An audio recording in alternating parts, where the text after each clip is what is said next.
Tenemos hoy el gusto de tener una vez más a Carlos Javier, que ya es un viejo conocido nuestro, no por su edad, ¿verdad? Cada vez Sino más más. bien por su colaboración con Meta, que siempre ha sido muy activa a lo largo de estos años.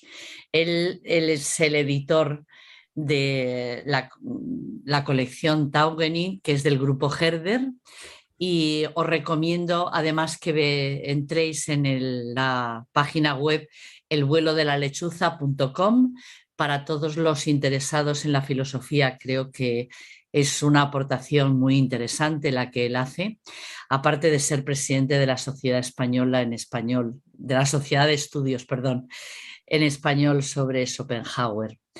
Y solamente porque yo pienso que él va a presentar a Carlos Blanco Pérez, solamente decir de él que es doctor en filosofía y en teología y que llegó a comillas en el 2014 en esta universidad. Es profesor en cursos de teoría del conocimiento, diálogo intercultural y filosofía de la religión. Y bueno, es polifacético, pero solamente destacar que está interesado por la filosofía de la ciencia, la teoría de la mente, el concepto de la creatividad, la historia, la filosofía de las religiones, la egiptología. Como veis, su campo de estudio es muy amplio, porque estudió también física, ¿no? Si no recuerdo mal, además de filosofía y teología. Así que es un hombre del Renacimiento, podríamos decir, en el mundo moderno. Así que bueno, pues encantados de poder presentar otro libro de Taugenin que tiene un fondo muy, muy interesante, sobre todo para nuestra librería, ¿no? Que es especializada en filosofía. Así que cuando queráis, tenéis la palabra. Con vuestro permiso me quito la mascarilla. Madre mía, tengo la voz, esto es de dar clase, no doy clase. Bueno, darla, es necesario. En primer lugar, Margarita, como siempre, muchas gracias a Metalibrería, muchas gracias a quienes habéis venido esta tarde. Hoy presentamos, bueno, este es un formato un poco raro, este formato híbrido. Yo nunca he dado una charla, una conferencia, no he tenido nunca un encuentro de esta manera, teniendo a gente más allá en la pantalla y más acá. Esto en términos heideggerianos es muy interesante. Luego hablaremos del estar arrojados. Yo por lo menos voy a hablar de este estar arrojados al mundo, en el que habla Carlos en el epílogo del libro. Y bueno, hoy presentamos el sentido de la libertad, cómo construir una autonomía responsable. Creo simplemente ya que el título es muy sugerente, es muy elocuente, el sentido de la libertad. Es decir, en primer lugar hay un sentido, sea lo que sea y sea como sea, pero hay un sentido que normalmente tenemos que construir nosotros. Es una construcción que tiene que ver precisamente con esa libertad. Es una libertad que se alimenta a través de esa búsqueda del sentido. Es decir, la libertad como construcción plena y constante del sentido. Luego veremos de qué manera lo articula Carlos cuando nos lo explique. Y luego, cómo construir una autonomía responsable. Esta mañana se lo explicaba a mis alumnos cuando los veo mirando tan ansiosos por la ventana, buscando esa libertad y tienen tantas ganas bueno, profe, es que yo quiero estar ahí fuera, jugando, haciendo cualquier cosa, o estar fumando un cigarro en el parque con mis amigos y tal. Claro, estos son chavales de cuarto de la ESO, primero bachillerato y segundo bachillerato, quieren hacer de todo menos de estar en clase. Y yo les decía, claro, el asunto es que tú puedes querer sentirte libre, quieres esa libertad, ansías esa libertad. El problema es cómo ejercer esa libertad. El problema es cómo ejercer esa libertad, el sentido de esa libertad que está en el título de este libro y cómo construirla. Es decir, es una construcción propia, es una construcción del propio sujeto que está atada a nuestras propias circunstancias vitales. Luego hablaré de ese extra arrojados que también explicas al final. Yo no me quiero extender mucho porque a mí me interesa, y a todos nos interesa, que hable el autor, que es el más indicado para hablar de su propio texto, por mucho que yo sea el editor. Pero, o sea, yo hablo en calidad de editor en tanto que estoy orgullosísimo de haber publicado este libro y de tener a Carlos en el catálogo de nuestra editorial. Pero simplemente el prefacio es página y media, de la 11 a la 13. Y aquí ya Carlos diseña o digamos que configura o prefigura y vuelve a traer, reinaugura los grandes temas de la historia de la filosofía. En primer lugar, empiezo con la pregunta y te voy a cito a Carlos Blanco. Si el universo no manifiesta interés alguno en mí, ¿por qué debo actuar moralmente? Es decir, primero ya esto nos descoloca, es una tesis casi darwiniana, luego de esto eso iba a decir, ya hemos hablado en algún momento, es una tesis plenamente biologicista, digamos que el supuesto del que parte es biologicista, en tanto que estamos expuestos a un universo que no manifiesta ningún interés declarado en mí, no tiene ningún interés en mí, el hecho de que yo esté aquí es un acto absolutamente azaroso y un acto contingente. Podría haber sido o no. De hecho, cuántas veces mis padres me lo dicen, y también se lo digo a mis alumnos y se ríen mucho, que yo soy un producto del azar. Mis padres no esperaban tenerme y de repente yo estaba ahí arrojado a la existencia y tenía que hacer algo con esa existencia. Me tenía que ocupar de esa existencia. Y claro, tú hablas aquí de que a veces somos producto del amor y otras veces no. En el mejor de los casos lo somos. En el peor de los casos, bueno, no voy a poner supuestos, pero vamos, no siempre los sujetos que estamos entregados a la existencia queremos vernos arrojados a esa existencia, pero nos tenemos que hacer cargo de ella. Ese es el asunto, ese es el problema. Pero Carlos va más allá, no solo es el sentido, no solo es la pregunta por el sentido, ¿por qué estoy aquí? ¿Qué hago aquí?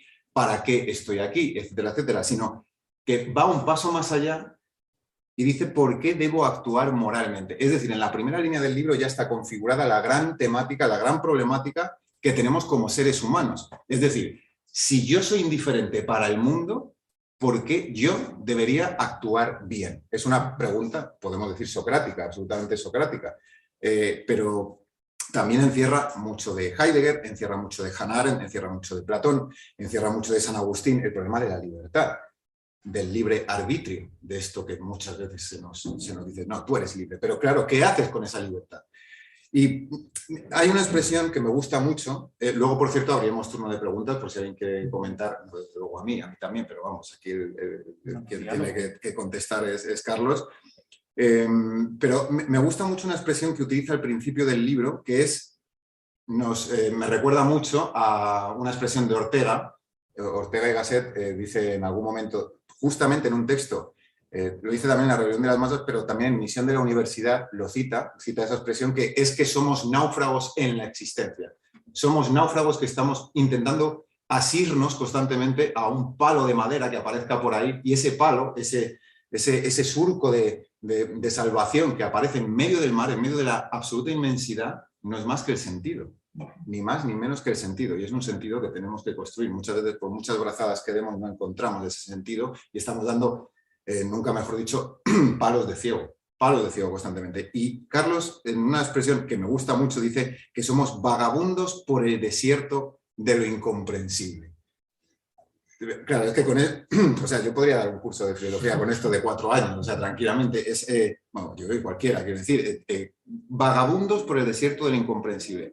Es decir, vagabundeamos constantemente. El otro día entrevistaba a una actriz, a Isabel Ordaz, la Hierbas, de Aquí no hay quien viva, que es maravillosa.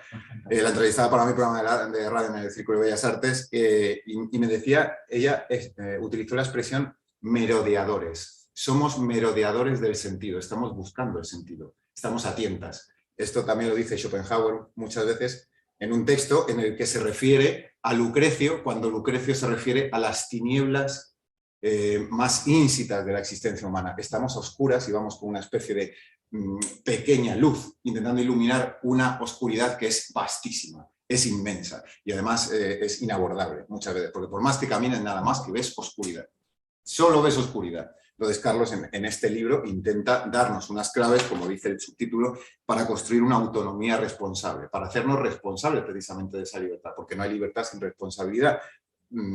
También se lo planteo muchas veces a mis alumnos, ¿en qué medida una libertad se puede constituir sin leyes, sin normas?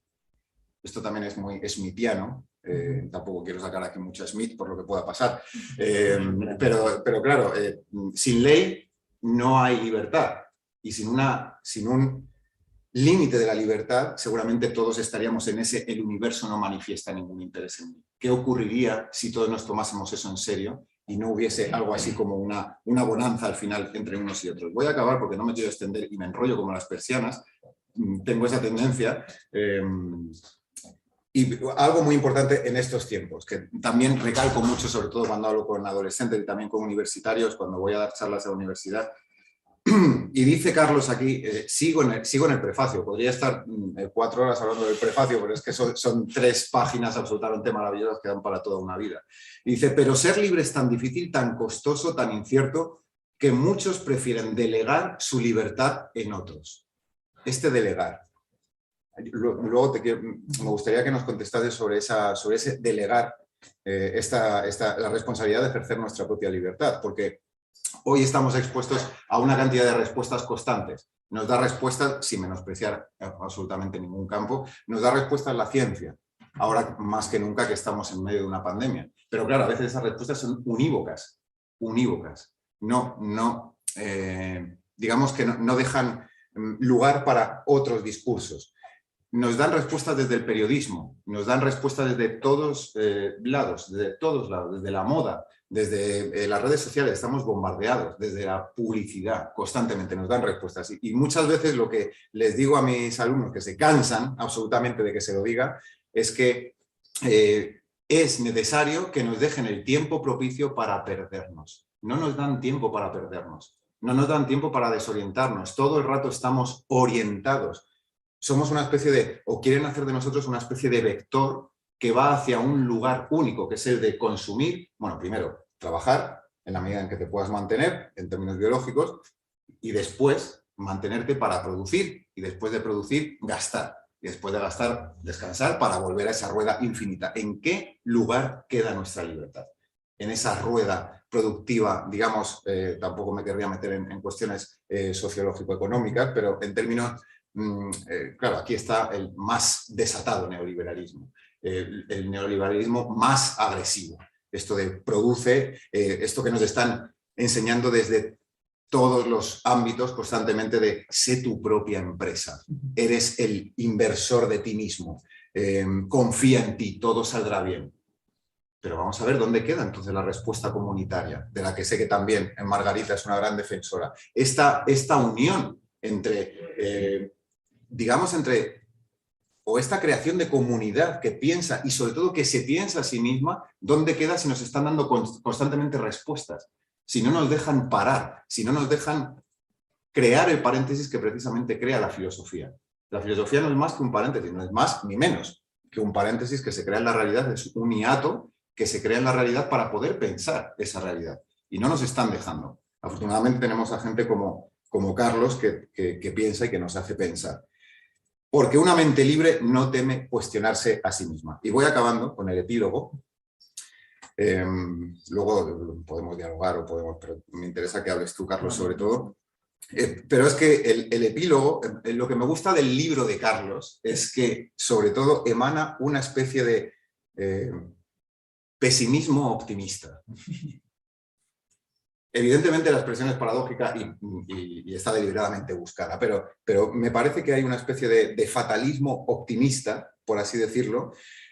Dice, o sea, línea primera del epílogo para acabar el libro. Aquí no hay spoiler porque como la filosofía nunca acaba y como decía Sócrates, para la filosofía nunca hay tiempo, pues siempre podemos ir más allá. Dice Carlos, nadie me ha preguntado si quería o no vivir. He venido a este mundo sin buscarlo. Estoy en este mundo sin buscar, sin haber querido estar aquí, pero el hecho es que estoy. Eso remite evidentemente al concepto de estar arrojado de Heidegger. La filosofía de Heidegger es estar arrojado y tener que hacer algo con esa existencia, que luego retomará Ortega después de sus conversaciones con Heidegger, que tenemos que construir ese sentido, tenemos que construir esa realidad por el hecho mismo de estar arrojados. No nos sirve con estar arrojados. Podemos, citando a una de las pensadoras de las que me ocupo tanto y de las que tanto hablo, María Zambrano, es muy fácil resbalar por la existencia. Y a María Zambrano no le molestaba más nada. Mañana me sacaré un artículo en Voz Populi sobre María Zambrano y la actualidad de María Zambrano, en la que María Zambrano nos define como soledades en convivencia. Somos soledades en convivencia, estamos solos y sin embargo acompañados en una comunidad. Si no nos pensamos comunitariamente, estamos perdidos. Lo dice también al principio de Persona y Democracia, María Zambrano. Necesitamos pensarnos comunitariamente. ¿Para qué? Para actuar. Debemos actuar, tenemos que actuar. Es un imperativo, es el imperativo de la filosofía. Es un tema, este del sentido, dice Carlos, del que no puedo evadirme por el hecho de estar aquí en el mundo. Solo obtendré un respiro temporal para no ahogarme en la sombría paradoja, por eso digo este pesimismo esperanzado, porque en el inmenso mar de la existencia humana todos somos náufragos, Ortega, en busca de ayuda. Todos lo somos, en realidad. Y la filosofía, esto lo decía Marco Aurelio, que es el gran fármacon, la gran solución, digamos. Tampoco me quiero meter aquí en el estoicismo. Tengo aquí un montón de anotaciones, Lucrecio, Hannah Arendt, Aristóteles, no sé a quién más tengo, a Kant, por supuesto. Kant en tu libro es un, claro, sí, es nuestro, no hay por aquí un altar para rezar a Kant, o sea, este libro está absolutamente trenzado por la argumentación kantiana, digamos, de esa autonomía responsable, alcanzar, debes estar a la altura de tu propia libertad, de la propia responsabilidad a la que te lanza tu libertad. Y voy a leer, para terminar, y ya os prometo que me callo, voy a leer los 2 últimos párrafos del libro, que creo que resumen a la perfección. Bueno, una cosa antes, perdonad. Perdonad, es que voy de una cosa a otra. Perdón, Margarita, que ahora te estoy viendo y ya sé que me conoces y que voy de una cosa a otra, pero es para abrir panorama, que Carlos nos hace ahora. Me parece bien. El retrato de Kant está para ser colgado otra vez después de la pintura. Perfecto. Así que lo tendremos próximamente puesto otra vez. Genial. Se refiere aquí, Carlos, que ser humano significa caminar hacia lo desconocido. Aquí que tenemos un elemento de atrevimiento. Tenemos el elemento de atreverse a acoger esa libertad. Tenemos que atrevernos a ser libres. Es decir, la libertad no es algo de lo que disponemos libremente, no es un don, sino que es algo de lo que nos tenemos que hacer cargo. Algo que está a nuestra disposición, pero que precisamente porque está a nuestra disposición podemos o no hacer uso de ella. Esa es la clave, yo creo, del libro de Carlos. Y se refiere también a la voluntad de fascinación, algo que ahora deja de ocurrir. Dejamos de estar fascinados. Aquí está Aristóteles, aquí está el principio del libro alfa de la metafísica. Esta fascinación frente al mundo. Precisamente, fascinación frente a qué? Frente a lo cotidiano, frente a lo que sucede todos los días. Hemos perdido esa capacidad de fascinarnos. Estamos acostumbrados a ver guerras, a ver sangre, a ver exposición de menores en redes sociales y que no nos sorprenda. Estamos acostumbrados a una barbaridad de cosas que ya no nos sorprenden, ya no nos causan sorpresa. Y creo que lo fundamental en la filosofía es crear esa sorpresa. Habla de un apetito de salvación, pero de salvación mediante el descubrimiento, dice Carlos, ese atreverse, para llegar a ser lo que podemos ser. Y termino leyendo las últimas palabras de Carlos en este libro, y ya le dejo hablar a él, perdona por el monólogo. Estamos solos. Lo siento, quiero decir, estudio mucho el pesimismo y a mí es que esto me llega al alma, pero ya ahora veréis por qué es un pesimismo esperanzado. Estamos solos ante la infinitud de la naturaleza, pero solos con nuestra mente, fuente de infinitas posibilidades. Por ello, nuestra responsabilidad es infinita. Construyamos esto me recuerda mucho a Tolstoy, que dice que a un alma infinita. Claro, Tolstoy está pensando, evidentemente, en Dios, porque era muy creyente, ya sabéis, pero en cualquier caso, esto también nos remite a Platón. Cuando Tolstoy en sus diarios, no es en sus diarios, es en El Camino de la Vida, que es su último libro aparecido, está en Acantilado, que es una maravilla, dice Tolstoy que a un alma inmortal, cito de memoria, le corresponde una tarea inmortal. Y es precisamente esta tarea a la que nos está encomendando Carlos. Construyamos, además lo dice en un imperativo majestático, construyamos nosotros un mundo tan justo, tan luminoso, tan humano y sobrehumano, esa trascendencia que tiene que ver con la libertad, con la libertad que es aquello que nos trasciende precisamente. Tan humano y sobrehumano al mismo tiempo que la pregunta por el sentido de la vida se responda sola, en el horizonte asintótico de una libertad infinita que converge con el de una creatividad infinita. Esto me encanta. Pero primero lo de horizonte asintótico, es decir, estamos siempre en vías de, estamos siempre en el camino, siempre en el tránsito, siempre en el, que diría Descartes, en el método. El método en latín al final es camino, es una senda que tenemos que trazar y que tenemos que crear nosotros. Es un camino. Estremece pensar, y con esto termino, son 4 líneas, estremece pensar en la cantidad de excusas, esto podemos pensar hoy, este texto es de hoy y para nosotros, para la gente que está leyendo este libro. Mañana voy a empezar mis clases a mis alumnos de primer bachillerato con este texto. Estremece pensar en la cantidad de excusas que hemos inventado los hombres para no aceptar nuestro destino. Quizás porque nuestro destino consista, después de todo, en la perenne rebelión contra cualquier clase de destino. 2 puntos. En la aspiración a crearnos libremente. Carlos termina así el libro, con un desideratum, con un deseo, con una aspiración, y lo comienza con una afirmación que nos hunde en el abismo. Es decir, este libro en realidad es un recorrido que va de la oscuridad más plena, absoluta e irreconciliable con esa luz del entendimiento a la que apelas tanto en el libro, y empieza desde el abismo, desde ese abismo, desde ese Finsternis que dicen en alemán los alemanes, esa oscuridad profunda que llevamos ínsita, va desde la oscuridad hasta la luminosidad de esta aspiración a crearnos libremente. Así que quien quiera adentrarse en la libertad, no a cómo usarla, sino a atreverse a empezar a usarla, que lea el libro, porque es una maravilla. Se lee en 3 tardes y da para toda una vida. Así que gracias a los asistentes y gracias a quienes estáis al otro lado. Muchas gracias a la presencia de Carlos.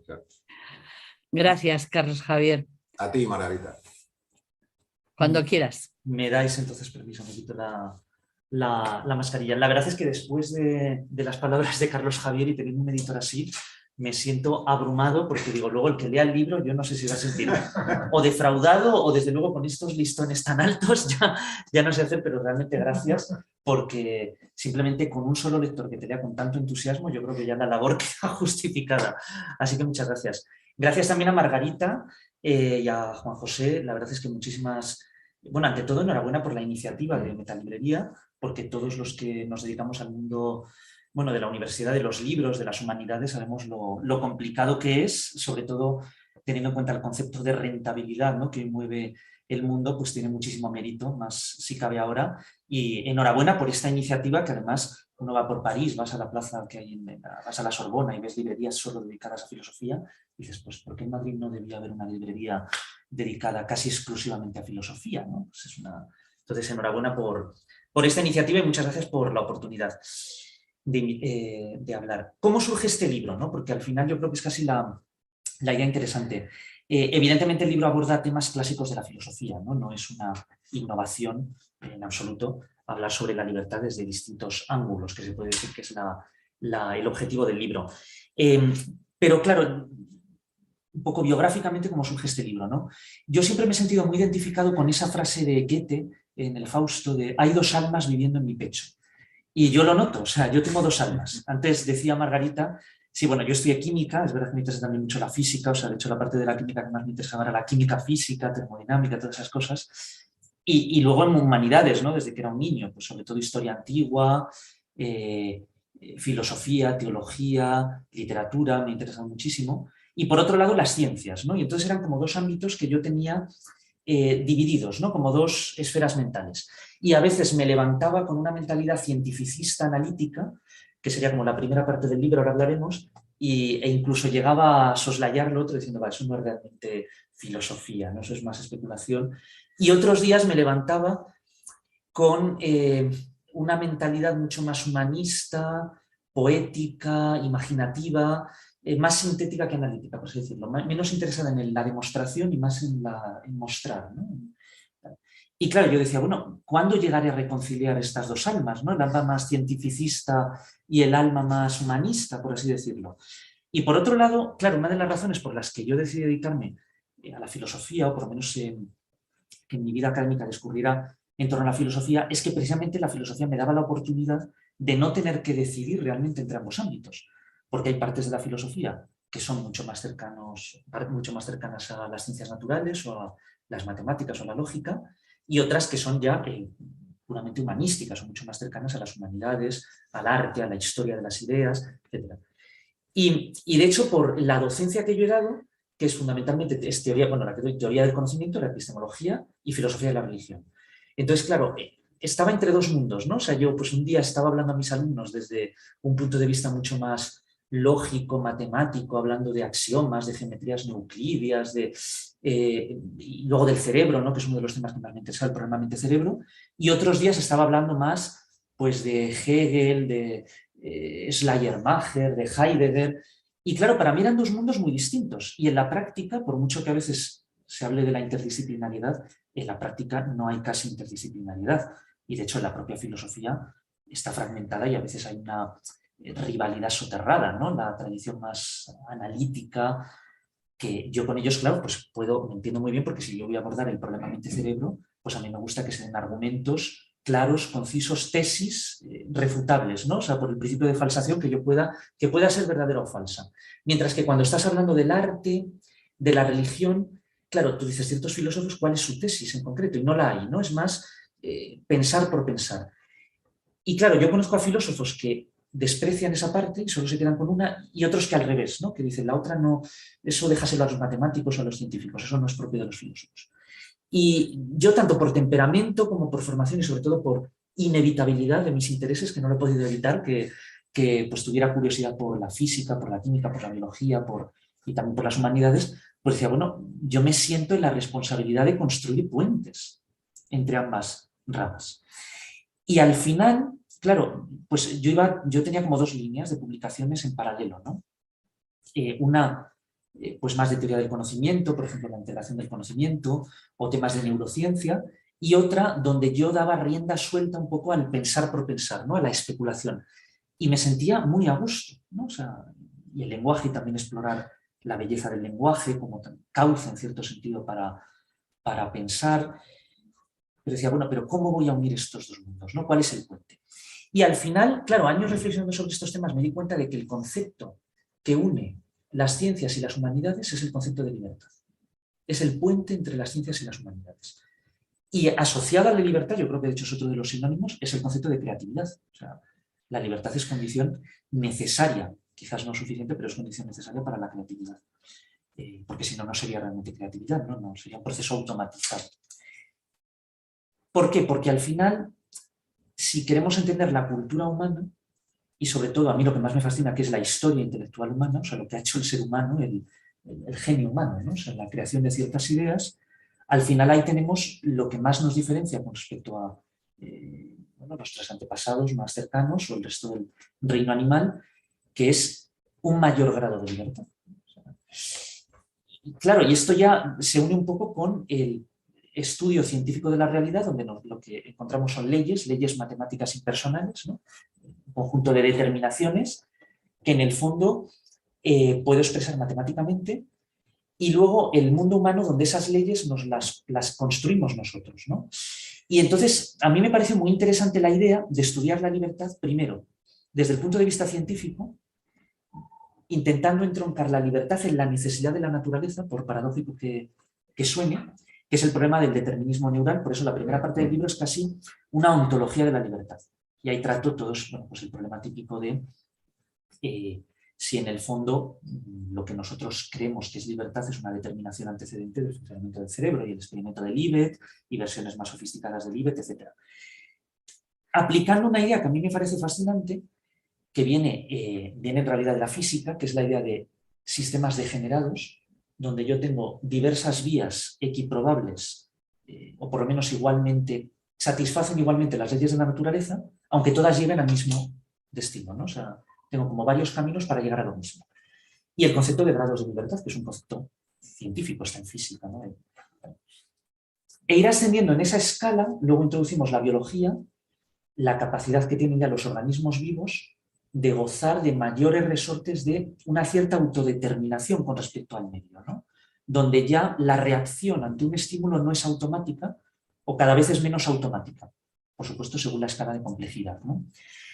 Y atravesando la evolución, y por eso yo creo que al final, curiosamente, aunque muchos piensan que no, la persona que más ha hecho por unir las ciencias y las humanidades es Darwin. Totalmente. Precisamente porque Darwin es el que nos proporciona el puente mediante la idea de selección natural, y sobre todo una idea que es muy importante en evolución, que es también la de complejidad.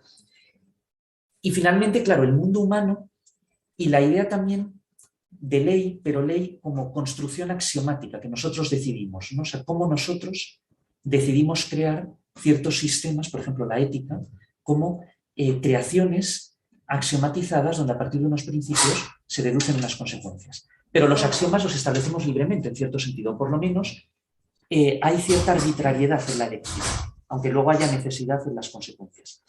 ¿Todo esto para qué? Para decir que yo estaba, en cierto sentido, preocupado, inquietado, incluso estremecido por ese abismo, ¿no?, entre la explicación puramente científica del ser humano como, al final, pues, un ser producto de la evolución, cuya característica más notable es el cerebro, dentro del cerebro la corteza prefrontal, y la ciencia cada vez está comprendiendo más sobre el funcionamiento de lo que nos hace humanos, ¿no? Como dice un neurocientífico al que admiro y con el que he tenido oportunidad de hablar varias veces, el profesor Jean-Pierre Changé, dice: la neurociencia tiene la clave para entender lo que nos hace humanos. Y él tiene un famoso debate con Paul Ricoeur. Y con mis respetos a Paul Ricoeur, yo creo que Changé sale bastante ganador, ¿no? O sea, en muchos aspectos que dice en ese debate. Pero claro, por otra parte, si nos ceñimos a la interpretación científica, parece que todo está determinado, que todo es inexorable, que en el fondo no hay nada auténticamente humano, es simplemente la estructura y las conexiones sinápticas entre las neuronas y la interacción con el medio, pero ¿dónde está la libertad ahí? Lo que nos permite también crear, por ejemplo, una diversidad de culturas, una diversidad de visiones del mundo, algo que no es puramente determinista. Y esto es el gran reto que yo sentía, que a mí por lo menos me ha estado interpelando durante mucho tiempo y que yo sentía que tenía que, por lo menos, reflexionar sobre ello. Y esto es la primera parte, que es la ontología de la libertad. Y la segunda parte, efectivamente, es más propositiva o prescriptiva, ¿cómo podríamos llamarlo? Exhortativa, llámalo como quieras, ¿no? Porque ahí ya me di cuenta, o por lo menos me di cuenta, ya sé que es una reflexión que evidentemente es casi un lugar común, no en la filosofía, pero en la filosofía ocurre que hay ciertos temas que aunque uno lo haya dicho, hasta que tú no lo interiorizas y no lo asimilas, pues muy bien, ¿no? O sea, otros filósofos pueden haber hablado de la indiferencia del universo, ¿no? Séneca ya decía, natura non contristatur, ¿verdad? La naturaleza no se entristece. Pero bueno, hasta que tú no lo interiorizas y no lo incluyes en tu visión más sistemática, pues bueno, son elementos aislados, ¿no? Lo importante en filosofía es, yo creo, la sistematicidad, cómo lo integras en un todo. Y entonces, claro, al final, esa reflexión sobre la libertad, la capacidad que yo tengo de dotarme de fines, aunque yo en último término, y esto parece que me estoy contradiciendo, yo intento ceñirme a la visión científica y yo creo que en último término, nuestra libertad es justamente un paréntesis, es una capacidad de elegir entre un itinerario u otro, pero el destino final, valga la redundancia, a escala cosmológica, está ya predicho por las leyes del universo. Y eso es determinista. O sea que por muy libres que nos creamos, al final, todo va a desembocar, creo yo, en lo mismo. Entonces, ¿qué es nuestra libertad? Es ese paréntesis dentro de algo que está abocado a un destino, a lo mismo, es ese paréntesis que tenemos para otear un subconjunto de ese conjunto. Y un subconjunto que es infinito a sí mismo. Esto no quiero entrar porque nos podríamos, bueno, quizás alguien podría decir que nos vamos a confundir un poco, pero esto es un elemento matemático, que yo hablo también de ello, no podía evitar hacer alusión a las matemáticas, porque hay ciertas categorías filosóficas o problemas filosóficos y pues esto ya está resuelto matemáticamente. Dicen, pero ¿cómo puede ser que tú tengas un subconjunto con infinitas opciones cuando el otro conjunto, conjuntos infinitos, numerables, dentro de otros conjuntos no numerables? Eso está resuelto matemáticamente. O sea, es un poco la analogía, ¿no?, que yo uso en el libro. Y claro, dentro de ese subconjunto, ¿cómo nosotros podemos determinarnos? ¿Y qué significa determinarnos? Nosotros podemos crear, construir sistemas basados en axiomas que en el fondo tiene que ver con la cultura y la ética como un elemento insoslayable de la cultura, ¿no? Y ahí abordo, claro, los problemas o el problema clásico de la ética, que es la confrontación entre utilitarismo y formalismo, por así decirlo, ¿no?, por simplificar bastante. Y yo es verdad que en muchos aspectos opto por, que admiro a Kant y podría decir que Kant es mi filósofo favorito y en muchos aspectos soy kantiano, en la manera en que abordo la ética es cierto que opto por una vía más utilitarista o por lo menos por una vía donde la moral no puede tener o no tiene nunca una lectura absoluta, sino justamente yo entiendo la moral como algo asintótico, nosotros vamos construyendo sistemas cada vez más eficientes. ¿Y qué entiendo por eficiencia? Un sistema que es cada vez más consistente y al unísono más completo. Es decir, partiendo de menos supuestos, logra explicar más. Es un poco lo que intento discutir, ¿no? Como veis, son muchos aspectos. Es verdad que quizás por la pues naturaleza interdisciplinar, ¿no? de mis intereses intelectuales y sobre todo por esas dudas que yo tenía, ¿no? De cómo se pueden conciliar distintas aproximaciones a la libertad, la más científica con la más humanística, pues el que lea este libro se va a encontrar con elementos pues desde las matemáticas hasta la física, la biología, la filosofía. Y yo lo que he intentado es integrarlos, ¿no? Una reflexión coherente. ¿Y cuál es la construcción de todo esto? Que al final, incluso dentro de un universo determinista, podemos demostrar la posibilidad de que haya un paréntesis, un subconjunto no determinista, donde hay infinitas opciones posibles. Aunque en el fondo todo el universo al final provenga del mismo inicio y vaya al mismo destino. ¿Por qué? Porque está regido por las mismas leyes. Leyes que todavía no conocemos, por supuesto, en su perfección, nuestro conocimiento siempre es provisional, pero leyes que son las que determinan el comportamiento del universo, de los objetos que hay en el universo. Y entonces, ¿qué es la mente humana? La mente humana, en el fondo, es la capacidad de imaginar posibilidades. Eso es, al final, la mente humana. La mente humana es la capacidad de abrirse a las posibilidades. Es la capacidad de representarse el universo. Y al representarte el universo, tú ya estás estableciendo una instancia externa al universo. Ya estás adquiriendo un grado de libertad con respecto al universo. Y en el capítulo en el que yo abordo el problema de la libertad desde la teoría de la evolución, justamente yo digo, es que claro, esa es la estrategia más eficiente que tiene la evolución para fomentar al final el fin de la evolución que no es otro que la adaptación y la supervivencia, siendo realistas. Porque siempre va a ser más eficiente un sistema más flexible, capaz de adaptarse a distintos contextos. Entonces, no es absurdo que el universo, desde su seno, desde, por así decir, las leyes de la física, las leyes de la química, las leyes, que hay menos, pero hay alguna, de la biología, y todavía no entendemos muy bien el tránsito de las leyes de la química a las de la biología, pero yo estoy seguro de que lo entenderemos. No es extraño que haya suscitado en su seno algo así como la libertad, es decir, algo así como la capacidad de autodeterminarte y de dotarte de flexibilidad con respecto al entorno, sino que es la manera más flexible precisamente de adaptarte al universo. Porque al final, ¿cuál es la mejor manera de adaptarse al universo? Esto ya sé que es opinable. Ser consciente y con la conciencia comprender las leyes del universo, que es lo que podemos hacer nosotros precisamente porque tenemos conciencia. Pero para ello tienes que ser libre, es decir, porque un ser puramente automático no puede reflexionar y no comprende nada. Esto es un debate que no abordo casi, solo tangencialmente, que es el de si un computador sería libre, ¿no? Y aquí reconozco que me he beneficiado bastante de discusiones con amigos míos ingenieros que se dedican a la inteligencia artificial y que te dan a veces una visión muy realista de dónde está la inteligencia artificial. Pero digo, claro, un ser verdaderamente libre es aquel que no está, es decir, que puede reflexionar, porque si no, si es un comportamiento automático, ¿cómo iba siquiera a comprender? Para comprender tienes que plantearte preguntas y para eso tienes también un hiato, una parada, ¿no? Una cierta indeterminación. Claro, ¿qué ocurre? Que esa indeterminación es condición necesaria, pero no es condición suficiente para lo que nosotros entendemos por libertad en el sentido humano. El tener mayores resortes de flexibilidad, de indeterminación, es condición necesaria, por supuesto. Pero eso solo no hace la libertad humana. La libertad humana es una libertad de un ser consciente que quiere también ser libre, se basa también en la voluntad y que orienta la voluntad de una manera y no de otra, cuando podría hacerlo. Esa es la libertad, que es la libertad en el fondo de un ser racional, de un ser que precisamente porque es consciente es capaz de reflexionar sobre el uso de la libertad.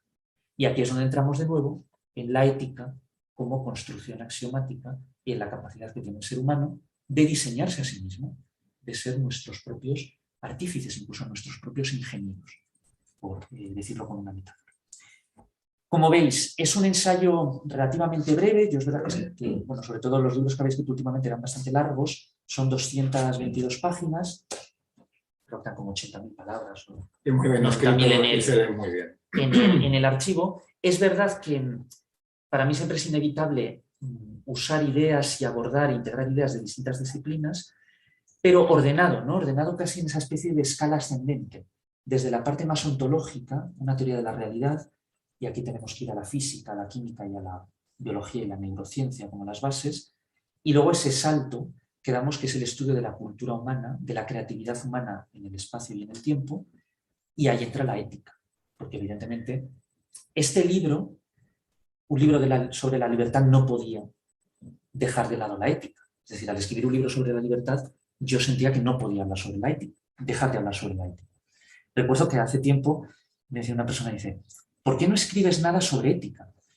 Y es verdad, había escrito libros de otras cosas, pero y yo le dije, pues mira, lo he evitado deliberadamente, no he querido escribir sobre ética, porque me parece que es un tema, ya sé que al final todo el mundo escribe de ética, pero a mí me parece casi lo más complicado de la filosofía, ¿no? Porque tú puedes hablar de metafísica, de teoría del conocimiento, pero claro, la ética ya es algo que nos afecta directamente, ¿no? Ya no es tan especulativo, te estás comprometiendo con una tesis que afecta al ser humano concreto, ¿no? Y a la vida real.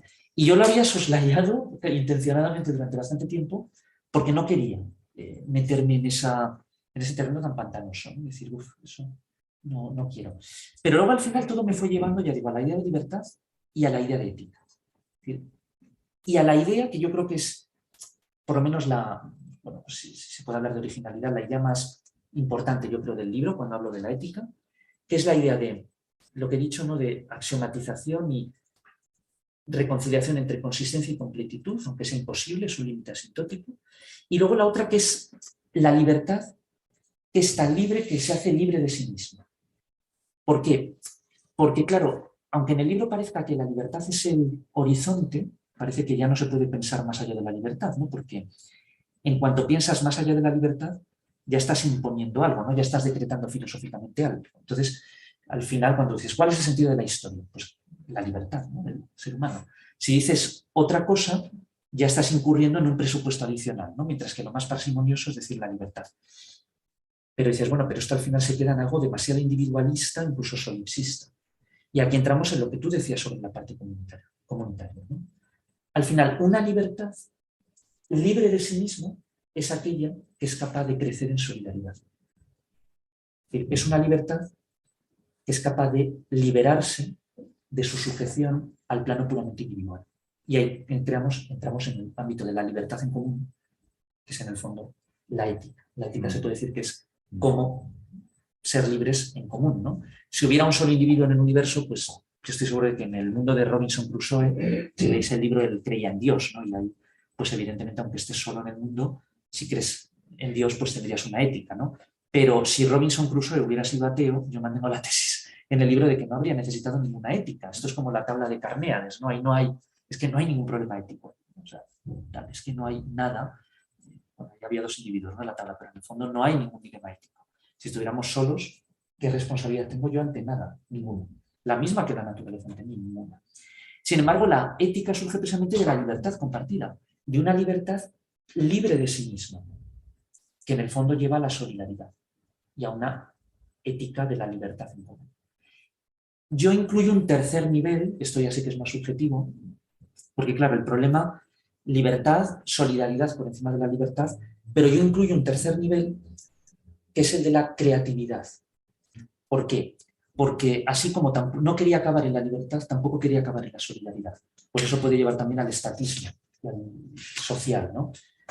Sino la necesidad de crearse continuamente. Y eso es un proceso tanto individual como colectivo. Por eso la escala que yo pongo ahí es libertad, solidaridad y creatividad. Para mí el concepto culminante, de hecho, no es ni libertad ni solidaridad, es creatividad, que es la posibilidad de añadir algo al final del libro. A lo mismo. Ya digo, son bastantes ideas. Al final la libertad es uno de los conceptos centrales de la filosofía. No hace mucho leía que el gran filósofo norteamericano John Searle decía que el gran escándalo de la filosofía hoy en día es que no hayamos demostrado que somos libres. Como se decía, el gran escándalo de la filosofía es que no hayamos demostrado que existe un mundo exterior. Decía, no, todavía es más grave que por muchas vueltas que le demos no podamos demostrar que somos libres y haya todas las discusiones filosóficas que hay. Es uno de los grandes temas de la filosofía.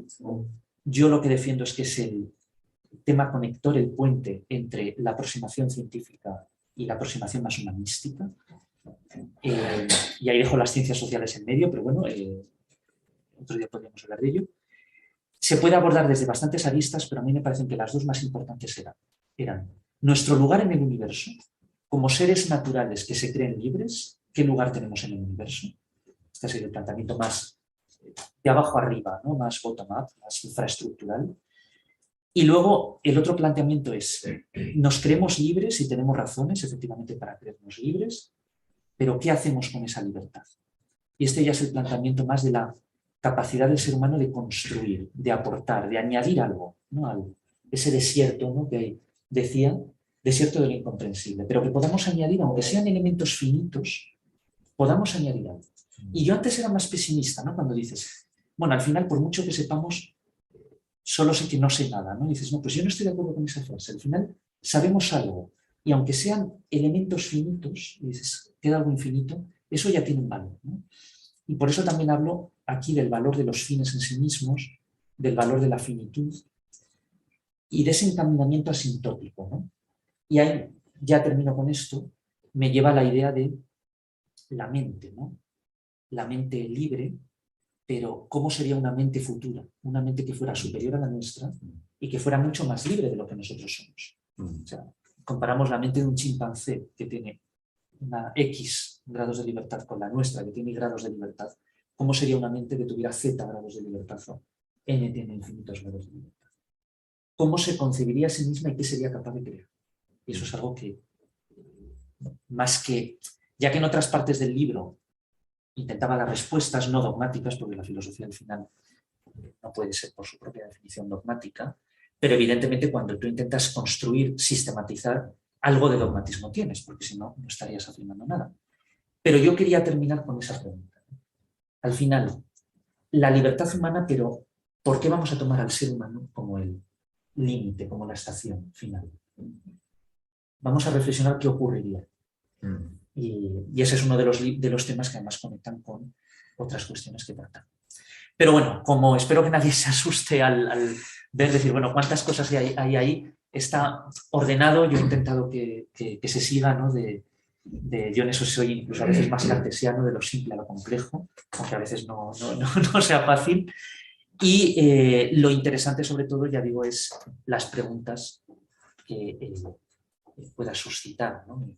Esa frase de Heidegger, que a mí sí me gusta mucho citar, la pregunta es la piedad del pensamiento. Y al final, pues yo creo que el valor de una filosofía es también cuántas preguntas es capaz de generar en ti, ¿no? al leer un libro. Así que muchas gracias por la oportunidad de presentarlo y por supuesto, pues ahora cuando queráis abrimos el diálogo. Muchas gracias, Carlos. Margarita. Bueno, primero tienen prioridad los que están ahí, Sí. en la librería, para tomar la palabra, y los que están en Zoom pueden pedirme a mí la palabra y yo les doy la voz, o simplemente si quieren escribir algo en el chat os lo transmito con mucho gusto. Y si hay alguien que quiera hablar en Metalibrería. ¿Hay alguna pregunta, alguna cuestión, algún comentario? Tenéis prioridad, obviamente, ya que habéis estado aquí. Ya conocemos mucho. Así es, ¿no? Parece que nada. De todas maneras, a mí me interesa saber dónde colocas el tema de la dignidad. Porque, claro, la libertad, entiendo, es, bueno, harás un desarrollo filosófico a lo largo de la historia, cómo se ha comprendido, etcétera, pero el tema de la dignidad me parece como casi anterior a la libertad, en el sentido de,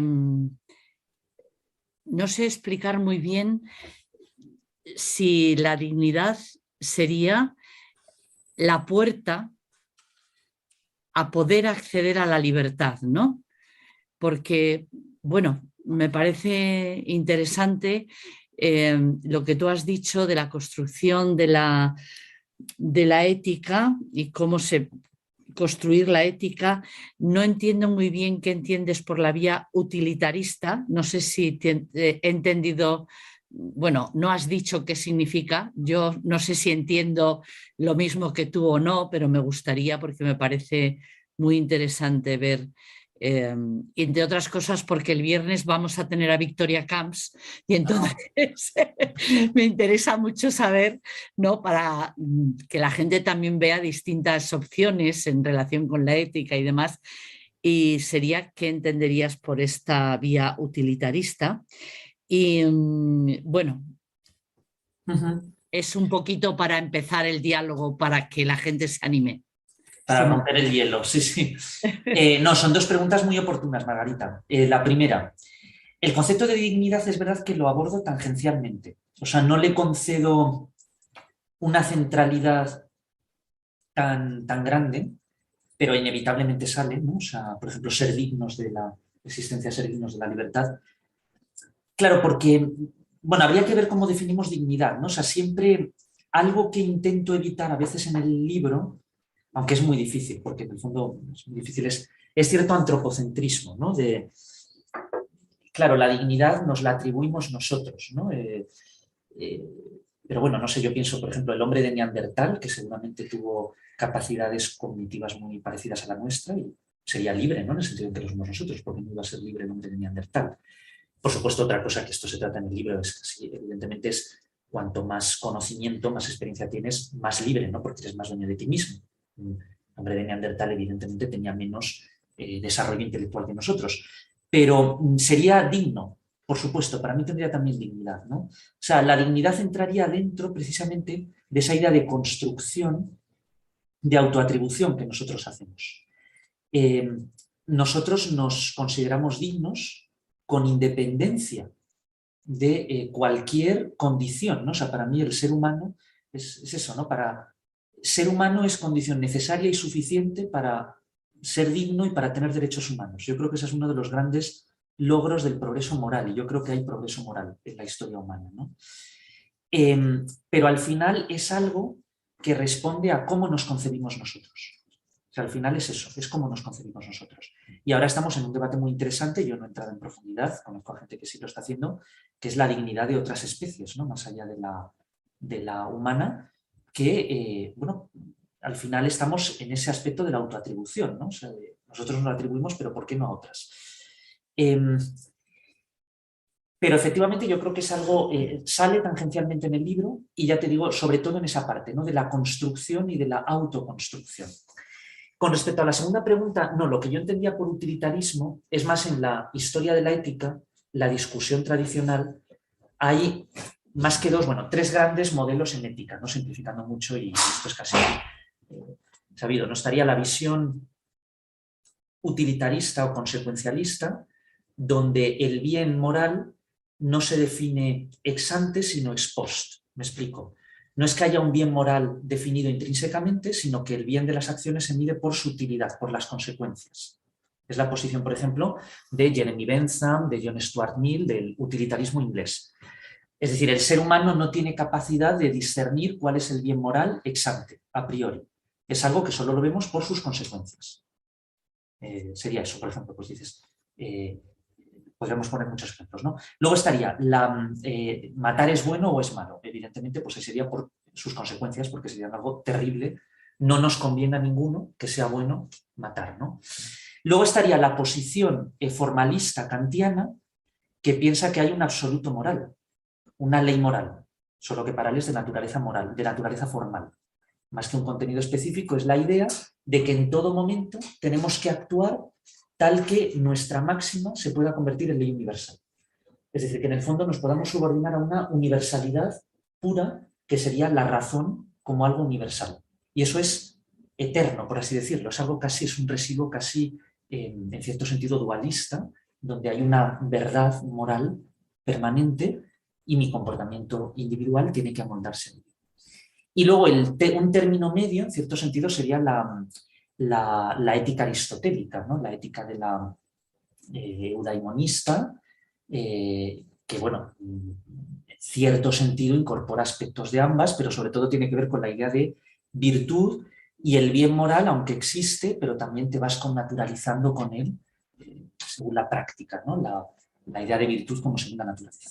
Bueno, yo Aristóteles no lo discuto tanto, aunque algo digo, pero sobre todo me centro en discutir las insuficiencias del utilitarismo de Bentham y Stuart Mill y las insuficiencias del formalismo de Kant.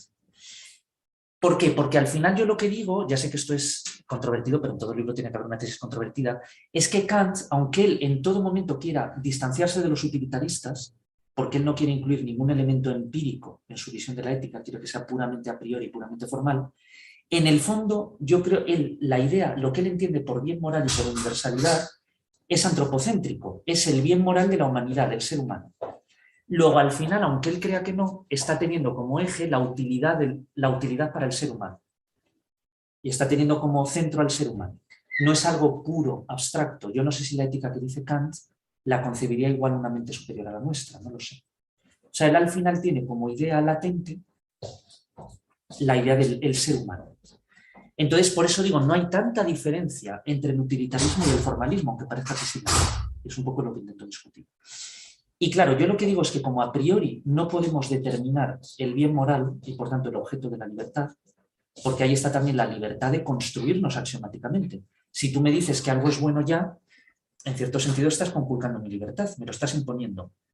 Justamente lo que digo, bueno, tenemos que contentarnos con ir construyendo sistemas éticos que cada vez sean más eficientes, es decir, que optimicen la relación entre la libertad individual y la libertad de los demás. Sería un poco, ¿no? Sería como un óptimo casi de, es decir, un minimax, ¿no? O sea, que maximicen el beneficio minimizando el perjuicio, ¿no? Como se dice en teoría de juegos, y hablo algo de teoría de juegos. Entonces, eso es lo que entendía por utilitarismo. La idea de que no podemos determinar a priori el bien moral, sino que al final el bien moral depende también del sistema ético del que partas y de los axiomas de los que partas. Lo que yo sí creo es que podemos hacer una jerarquía de sistemas axiomáticos, que hay unos mejores que otros. Es un poco ahí. Y claro, a mí la idea de Kant de intentar buscar el sistema de los sistemas, el más perfecto posible, el formalmente puro, me parece fascinante. Y por eso admiro lo que él dice y le dedico bastantes páginas, pero digo, pero en el fondo nunca va a poder disipar la sombra de que tú estás teniendo como eje el ser humano y por tanto estás pensando en la utilidad y el beneficio del género humano.